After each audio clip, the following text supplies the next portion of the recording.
And we're back. Judy Blooms, otherwise known as Sheila the Great, Chapter 7. Hopefully you guys have found the new website. Hopefully you're doing drawings every day and extra math and the new Zella thing that I assigned to you today. Looking at Brain Pop, there's a new Brain Pop activity. And hopefully you get to enjoy Sheila the Great Chapter 7. It's a little bit late, but it's better than nothing. Here we go. We go to day camp every weekday from 9 until 3. Then we go to the pool from 3:30 to 5:30. We are always so busy going somewhere that I can't believe we've been in Terrytown for 2 whole weeks. One night before Daddy gets home, I arranged my shoes in the front hall with the toes pointed toward the den. Then I hid behind the drapes and waited.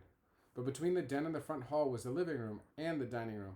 I heard Daddy come into the house and call, "Hello, I'm home."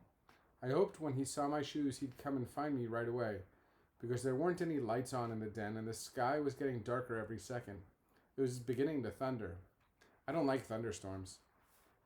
Daddy has told me a million times that lightning isn't going to get me, and I want to believe him, but I can't. I never should have hidden so far away. I should have gone into the closet in the front hall. Then I'd have been near the kitchen where Libby and Mom were. I wondered what was taking Daddy so long. And what were those funny noises? I wish somebody would turn on the lights. I wasn't having any fun at all. Maybe Daddy had forgotten about me. Maybe he wasn't even looking. I decided then and there that I would have to tell him I didn't want to play this game anymore. Not in this house. I hoped he wouldn't think it would make me a chicken. That's what Libby would say. She'd make her cackling noises and laugh at me, though there's nothing wrong with chickens. When I couldn't stand it behind the drapes for another second, I crawled out and made my way back into the living room on all fours. Finally, Mom shouted, "Sheila! Come out right now or dinner will be ruined." I was really happy when she did that. I ran into the kitchen and told Daddy if it is going to take him that long to find me every night, we'll never get to eat. So he agreed that we'll stop our game for the summer. Now Libby will never know the truth, so she won't have to call me chicken. Every night after dinner, Daddy unchains Jennifer and lets her run around loose. He says she needs the exercise. She tears around the yard yelping. I watch from my bedroom window. Daddy and Libby and Jennifer have lots of fun playing games. Libby throws a ball and Jennifer catches it in her mouth. And Daddy has taught her to roll over and play dead. Both Mom and Daddy say I'm silly to hide upstairs and miss all the fun. Well, maybe I am, but I just can't help it. I wonder why I had to be born like me instead of like Libby, who isn't afraid of anything. Sometimes it doesn't seem fair. At least I'm getting used to sleeping in a room by myself. I'm not so scared at night now. I just make sure that my ear is always covered by the blanket. I don't know why, but I can't stand having my ears sticking out when I sleep. Anyway, this house is not nearly as spooky as Mouse's. Hers is much bigger and much older. They don't even use all the rooms upstairs. I asked Mouse if it scares her to live in a place like that, and she said she'd never thought about it. She's always lived in the same house, and before her mother's family lived in it. And some days she might get married and live there too. Boop. She said a long time ago Washington Irving slept in her house. Who's he? I asked. Is he related to George? I laughed at my own joke. You mean you don't know about Washington Irving? No, I've never heard of him, I told her. You mean you're going to 5th grade and you still have never heard of Washington Irving? I told you, no. Who is he anyway? Well, I just can't believe it, Mouse said. What's wrong with those schools in New York City? If you know so much about him, why don't you tell me who he is at least? Oh, I will. I just can't believe you don't know already. That's all, said Mouse. Go on, I told her. I'm listening. Well, he's a very famous writer. What did he write? I asked.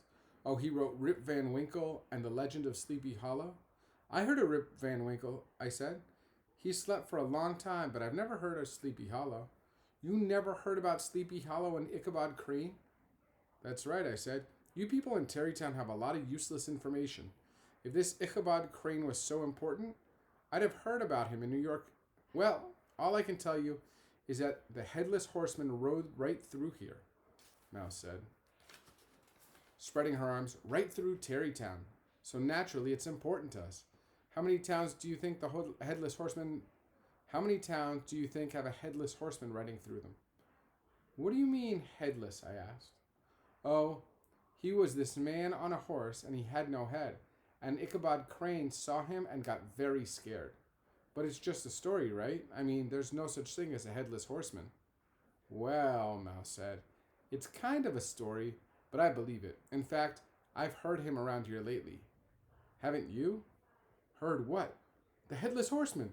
If you listen at night, you can hear this eerie noise, and that's him, haunting Terrytown. I don't believe you, I said. I don't care if you do or if you don't. People who live in Terrytown all year long know it's the truth. What does he do? I asked. Does he kill people? Oh, no, nothing like that. He just rides around haunting, like ghosts. There's no such thing as ghosts, I said. Maybe there is, and maybe there isn't. I had a lot of trouble sleeping after Mouse told me that. I asked my father if he knew about Ichabod Crane and the Headless Horseman. He said, sure, it's a very famous story. Do you believe it? I asked. It's just a story, Sheila. But there might be a Headless Horseman. No. Washington Irving invented him. But he lived around here, didn't he? Yeah, so what? Well, I said, suppose he really saw this Headless Horseman and thought nobody would believe him. So instead he wrote a story about him. You see? No, I don't see, Daddy said. It's all made up.